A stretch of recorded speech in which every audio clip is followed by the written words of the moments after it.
नमस्कार, मैं हूं आपके साथ मैत्री और आप देख रहे हैं हमारा खास शो राग बिहारी।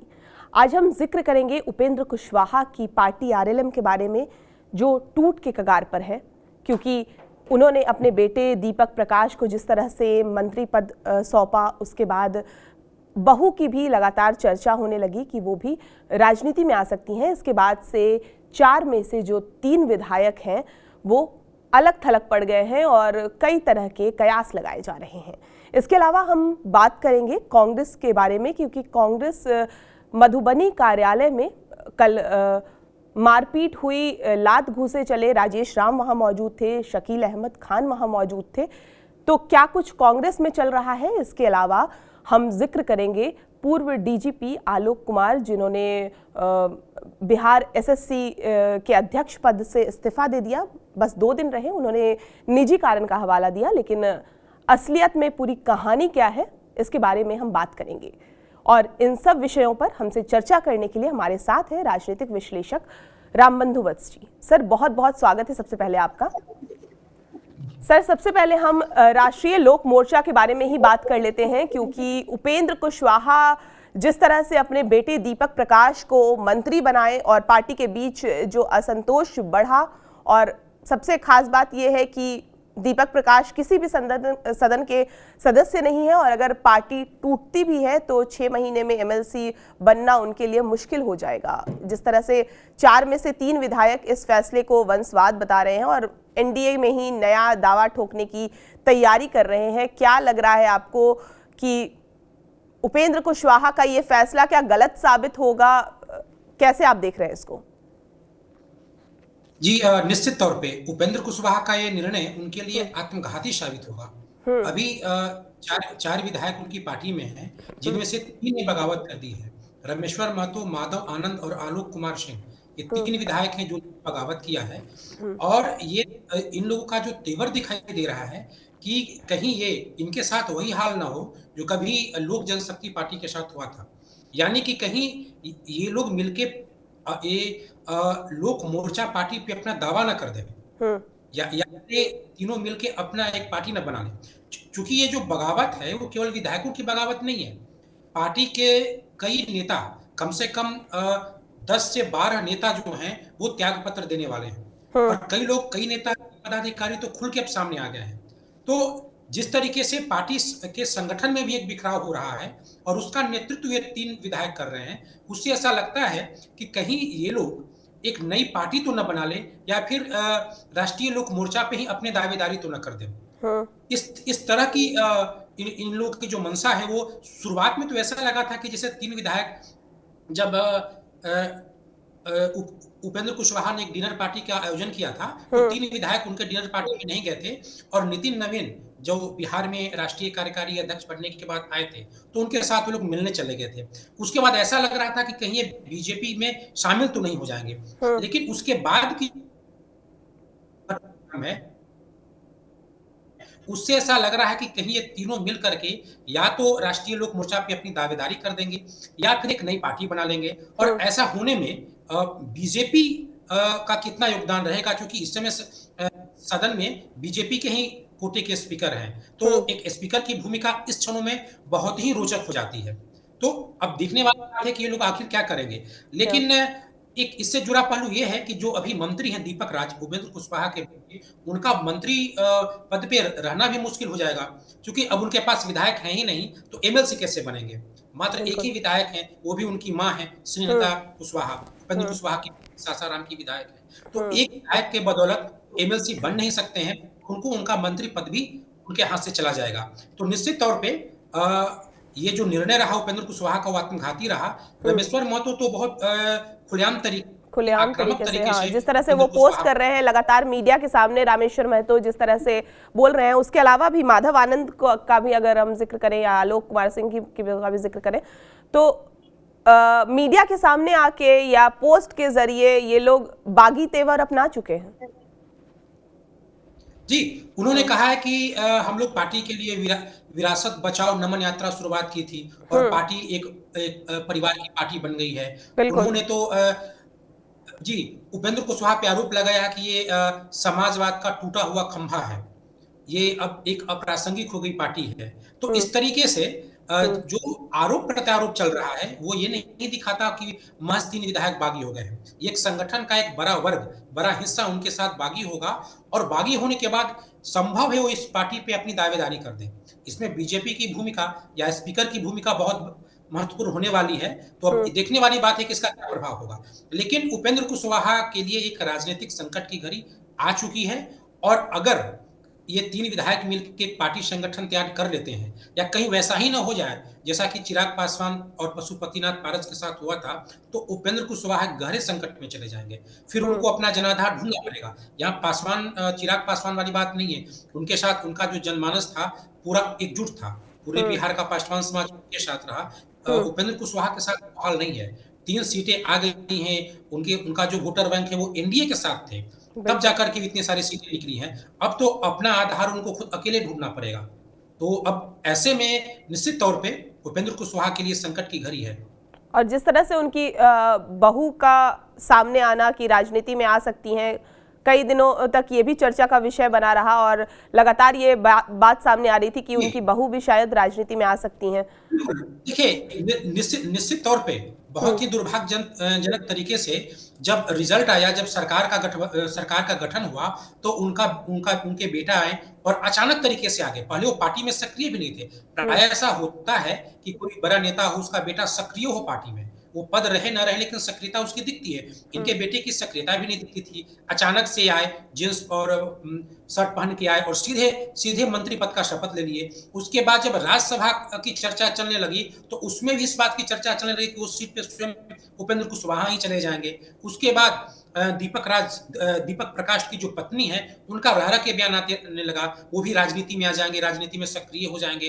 तो लोगों को लगा कि अगर आगे चल के एक और कोई संभावनाएं आती हैं, अगर एक और एमएलसी की बात अगर होती है, अगर हम्म। किसी कारणवश इसमें भी, तो उसकी दावेदारी उनकी पत्नी हो जाएगी।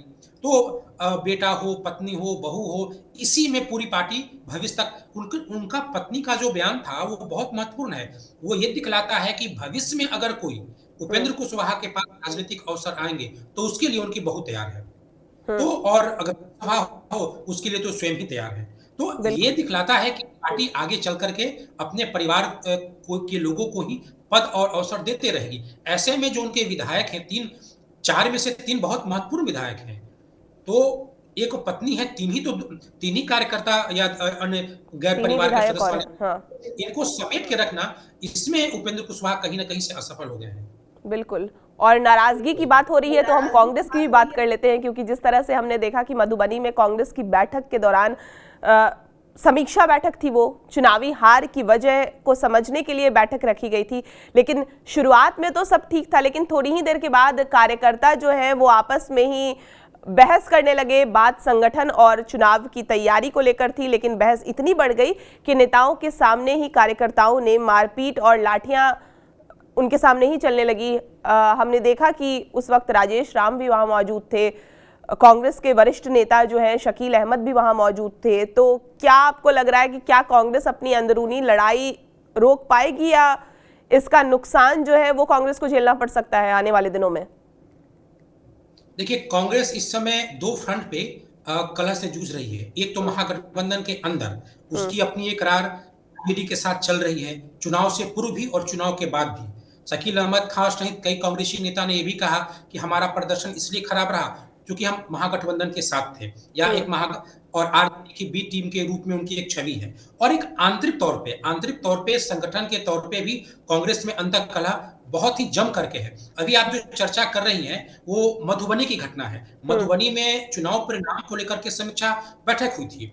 तो वहां पे विपसी के जो जिला परिषद हैं मोहम्मद ताजुद्दीन और राशिद फागरी, ये 2 लोग बीच में ही, शुरुआत में सब कुछ ठीक रहा लेकिन बीच में ये 2 लोग काफी आक्रामक हो गए और इन दोनों के समर्थकों ने राजेश राम के खिलाफ और शकील अहमद के खिलाफ नारेबाजी शुरू कर दी। मामला नारेबाजी से शुरू हुई। इधर से जवाब में जो राजेश राम के समर्थक थे वो भी नारे लगाने लगे। बाद में नारेबाजी, भाषाभाषी, हाथापाई, धक्का मुक्की से होते हुए लाठी डंडे तक चली गई। उसमें तो कई लोग घायल हुए हैं।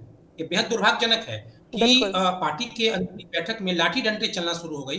कई लोग घायल भी हुए हैं। तो ये, और उस समय राजेश राम मौजूद भी थे, शकील अहमद खान भी मौजूद थे, और इनके समर्थक और विपसी के जो जिला परिषद सदस्य हैं उनके समर्थक, इन दोनों में काफी झगड़ा हुआ है। और इसका कारण जो बताया जा रहा है वो टिकट बंटवारों को लेकर बताया जा रहा है कि चुनाव में टिकट बंटवारों में राजेश राम के द्वारा, शकील अहमद खान के द्वारा बहुत मनमानी की गई है और लोग मनमाने तरीके से टिकट बंटवारा किए हैं। तो इसको लेकर के जो कलह है वो कई जगहों पे हुआ है, लेकिन कई जिलों में जब उन लोगों का, राजेश राम का या कांग्रेस का जब बैठक होता है तो वहां पे अंतर कलह उभर के आता है, खासकर टिकट बंटवारों को लेकर के। लेकिन कभी भी ये नौबत नहीं आई कि आपस में लाठी डंडे चलने लगे, सर फुटबॉल हो जाए, खून बह जाए, कुछ लोग घायल हो जाए। लेकिन हम देख रहे हैं, आपको याद ही होगा वो तस्वीर जब कृष्णा लावरू जो कांग्रेस के प्रभारी हैं उनके सामने कांग्रेस का एक नेता जिसको टिकट नहीं मिला, वो कृष्णा लावलू पे टिकट बेचने का आरोप लगाया। एक वीडियो वायरल हुआ था राजेश राम का, जिसमें एक व्यक्ति ने उनको बातचीत की तो राजेश राम ने कहा कि टिकट बंटवारे में पप्पू यादव का बहुत दबाव है। तो एक तरीके से टिकट बंटवारों को लेकर के जो अंतः और कलह जिस है, तरह से अखिलेश वो प्रसाद सिंह भी, जो कांग्रेस के वरिष्ठ नेता हैं, पूर्व प्रदेश अध्यक्ष हैं, उन्होंने भी जिस तरह से वो सामने आए और कहे कि जो लोग कृष्णा लवरू हो गए, राजेश राम हो गए, जो भी इन्वॉल्व थे इसमें टिकट बंटवारे में, हम तो सवाल उन्हीं से करेंगे। उसके बाद से कई तरह की बातें सामने आने लगी कि अंदरूनी कुछ गुटबाजी चल रही है कांग्रेस पार्टी के भीतर। जी हाँ, वो अंदरूनी गुटबाजी वहां पे बहुत ही भयंकर है। हालांकि हर पार्टियों में एक तबका, एक वर्ग होता है जो टिकट बंटवारों को लेकर के नाराज होता है, लेकिन यहाँ वो वर्ग बहुत बड़ा है। एक तो समझिए कि ये पहला मौका था जब कांग्रेस या कृष्णा अल्लावरू कांग्रेस के प्रभारी बन के आए, तो वो टिकट बंटवारों में आरजेडी के प्रभाव से अपनी पार्टी को मुक्त रखना चाहे। आरजेडी के प्रभाव से होकर के उन्होंने टिकट बंटवारा करने का प्रयास किया। ऐसा नहीं है कि सारे टिकट वही आए जिसपे आरजेडी का प्रभाव नहीं था, लेकिन पहले ऐसा होता था। ये एक नया प्रयोग था कांग्रेस के लिए, इसीलिए कठिन भी प्रयोग था। तो ये एक समस्या आ गई। दूसरी समस्या ये रही कि जो राजेश राम थे, जो शकील अहमद खान थे, जिन पे कहीं ना कहीं कृष्णा अल्लावरू भरोसा करते थे, उन लोगों ने भी स्थानीय स्तर पे अपनी मनमानी की, जिसको कृष्णा अल्लावरू के द्वारा समय रहते समझा नहीं गया या उसकी भरपाई नहीं की गई। अगर समझा जाता तो शायद टिकट बंटवारों में इस तरह की हेरफेर नहीं होती, लेकिन इस तरीके के का काम हुआ है। और जो कांग्रेस के जो जमीनी स्तर के जो कार्यकर्ता है, जो संगठन है, आप देखिए ना, जो मधुबनी में घटना घटी, वो सब जिला परिषद के सदस्य हैं। इसका मतलब कि वो स्थानीय है, वहां मधुबनी में जमीन पे इन कार्यकर्ताओं की भी पकड़ है। तो ऐसे लोग नाराज हैं। तो ये जो नाराजगी दिखलाती है कि हो सकता है कि आने वाले समय में कांग्रेस के संगठन में भी बदलाव हो। कांग्रेस का जो अध्यक्ष पद है, कांग्रेस के जो प्रदेश स्तर के महासचिव आदि का महत्वपूर्ण पद है, इन सबों पदों में संभव है कुछ बदलाव हो। लेकिन ये अंतः कलह है, और ये अंतः कलह को नियंत्रित करना कांग्रेस के वर्तमान अध्यक्ष राजेश राम के हाथ से बाहर जा रहा है। उनके बस की ये बात नहीं है, इसीलिए ये लाठी डंडे चला है। ऐसा तो बिहार में अभी किसी भी पार्टियों में नहीं हुआ है।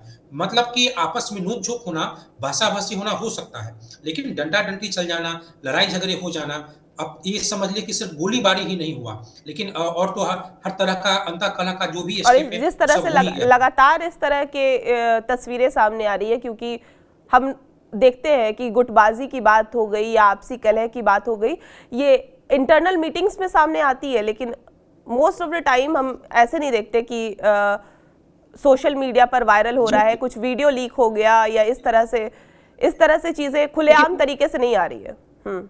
देखिए, बंद कमरे में अगर बहस होती है पार्टी के अंदर, जो स्वाभाविक है, हर पार्टी में होती है, हर स्तर पे होती है, तो वो चूंकि बंद कमरे की बात है इसलिए छिप जाती है, बाहर कोई बोलता भी नहीं है। लेकिन जब जहां पे मारपीट हो जाए, डंडा डंडी चल जाए, सिर फूट जाए, हाथ टूट जाए, वो चीजों को आप कैसे रोक सकते हैं? पार्टी ऑफिस से निकल के आपके नेता, आपके कार्यकर्ता को अपना घर न जाके हॉस्पिटल जाना पड़े, तो ये खबरें रुक तो सकती नहीं है।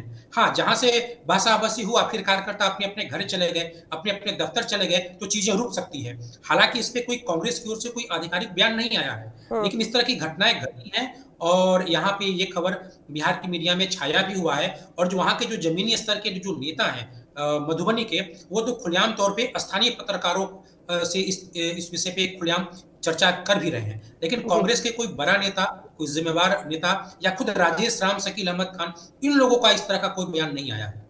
जी सर, हमारा अगला विषय है बिहार के जो पूर्व डीजीपी आलोक राज हैं, उन्होंने बिहार कर्मचारी चयन आयोग यानी बीएसएससी के अध्यक्ष पद से सिर्फ 2 दिन के बाद ही इस्तीफा दे दिया। मतलब 1 जनवरी को यह अनाउंस हुआ, 4 को पदभार उन्होंने संभाला, कार्यभार संभाला और फिर निजी कारणों का हवाला दिया और इस्तीफा दे दिया। इसके बाद कई तरह के सवाल उठने लगे, क्योंकि नियम के अनुसार अगर हम देखें तो वह 5 साल तक इस पद पर रह सकते थे, लेकिन भर्ती परीक्षाओं जैसे अहम काम करने वाला आयोग से उनका जाना प्रशासन के लिए थोड़ा चौंकाने वाला है। और कहा जा रहा है कि क्या आलोक राज का इस्तीफा सिर्फ निजी वजहों से था या इसके पीछे भी कोई बड़ा प्रशासनिक कारण छिपा है या कोई और रीजन है? जी देखिए, आलोक राज पहले डीजीपी भी थे और वो मात्र 105 दिनों के लिए डीजीपी बनाए गए थे। अगस्त 2024 में डीजीपी बने थे और उसी साल दिसंबर में वो हट गए थे। तो वो बहुत ही ईमानदार एक आईपीएस ऑफिसर के रूप में माने जाते हैं और जब वो डीजीपी से हटे थे तो भावुक होकर बोले भी थे कि मैं मात्र 105 दिनों के लिए बिहार की आम जनता के लिए डीजीपी के रूप में काम किया।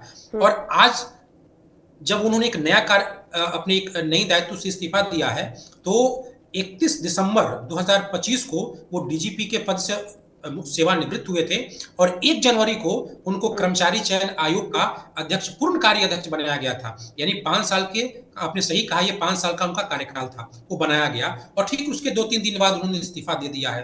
कारण तो उन्होंने बताया कि निजी कारण है, लेकिन ऐसा क्या हो सकता है कि 1 अगस्त जब उनकी नियुक्ति से संबंधित लेटर जारी हुआ था तब तक कोई उस तरीके का निजी या पारिवारिक कारण उनके नजरों के सामने नहीं था और मात्र कुछ ही दिनों बाद, 2-3 दिनों बाद वो कारण आ गया है। इसको लेकर के कि कई तरह का कयास लगाया जा रहा है। एक तो बेहद ईमानदार ऑफिसर रहे हैं, तो ऐसा माना जा रहा है कि ये जो कर्मचारी चयन आयोग जो सरकारी संस्था है, सरकारी एजेंसी कमीशन है, ये इसको लेकर के हमेशा नकारात्मक चर्चा हुई है मीडिया में कि कभी वो परीक्षा केंद्रों का जो टेंडर है वो मनमाने तरीके से देता है, हर एग्जाम के बाद पेपर लीक होता है। तो इस तरीके से कई तरह का आरोप इस आयोग पे लगा रहता है और इसी आयोग के कई अध्यक्ष रहे थे सुधीर कुमार, जो 2017 में पेपर लीक मामले में उनको जेल भी जाना पड़ा था।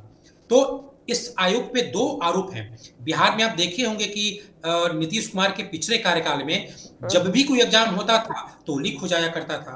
तो पेपर लीक का होना और ब्लैक लिस्टेड एग्जामिनेशन सेंटर का ब्लैक लिस्टेड एजेंसियों को दोबारा से एग्जामिनेशन सेंटर का टेंडर देना, इस तरह का जो आरोप है वो लगता था पूर्व के अध्यक्षों पे। तो इसी को जोड़कर के इस इस्तीफे को देखा जा रहा है कि कहीं आलोक राज पे भी किसी ने कोई दबाव तो नहीं दिया कि जिस एजेंसी को ब्लैक लिस्टेड कर दिया गया है एग्जामिनेशन सेंटर के टेंडर देने में, क्या दोबारा उन्हीं को टेंडर देने के लिए कोई दबाव तो नहीं बनाया जा रहा है, क्योंकि बहुत सारी अभी परीक्षाएं होनी हैं, लगभग 30,000 नियुक्तियां होनी हैं इसी कर्मचारी चयन आयोग के जरिए बिहार में। तो उन्होंने, हो सकता है वो बड़े डीजीपी जैसे बड़े पदों पे रहे हैं, उनको ये पता होगा कि हमें किन नेताओं के साथ काम करना है, नेताओं का क्या बॉडी लैंग्वेज है, तो आने वाला जो दबाव हो उसको भाप गए होंगे और इसके कारण वो त्याग पत्र दे दिए हैं। हालांकि इसका एक पक्ष ये भी है कि वो चूंकि नीतीश कुमार के सबसे चहेते हैं, तो कहीं ऐसा ना हो कि उन्हें कोई और महत्वपूर्ण कार्यभार नीतीश कुमार देना चाहते हो, इसीलिए उनसे इस्तीफा ले लिया गया हो। 2 तरह के कयास मीडिया में लगाए जा रहे हैं, लेकिन इतना तो तय है कि कर्मचारी चयन आयोग को बिल्कुल साफ सुथरे ढंग से आकर के अपना कार्यभार कर लेना किसी भी ईमानदार ऑफिसर के लिए एक पिछले कई सालों से बिल्कुल चुनौती भरा रहा है।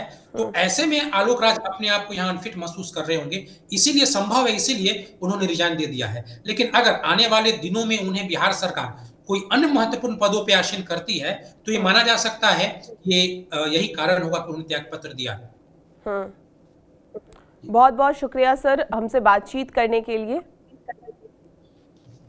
जी, आपको ये पूरी बातचीत कैसी लगी और इन तीनों विषयों पर आपका क्या कहना है, क्या राय है आपकी, ये हमें ज़रूर बताएं। और बिहार की तमाम खबरों के लिए आप हमारे साथ बने रहें और देखते रहें TV9 बिहार झारखंड।